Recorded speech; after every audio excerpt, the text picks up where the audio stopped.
Samantala, nangako ang Malacanang na tutulungan ang mga Pilipinong nakakulong pa rin sa Qatar matapos arestuhin dahil sa paglahok sa hindi autorisadong kilos protesta para kay dating Pangulong Rodrigo Duterte.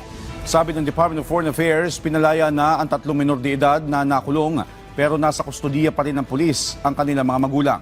Tiniyak ng palasyo ang patuloy na suporta sa mga inarestong Pinoy.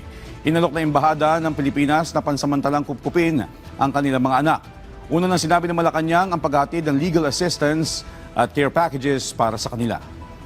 Hiniling po ng ating embahada na kung ating maaaring maalagaan, pero yung ibang mga parents po ay iniwan daw po ang ibang mga bata sa kanilang mga napagkakatiwala ang mga kaibigan sa nasabing bansa. Pero umasa po ang mga kababayan natin, kahit po yung mga kapag-anak nila dito na nasa Pilipinas, hindi po titigil ang ating pamahalaan na tumulong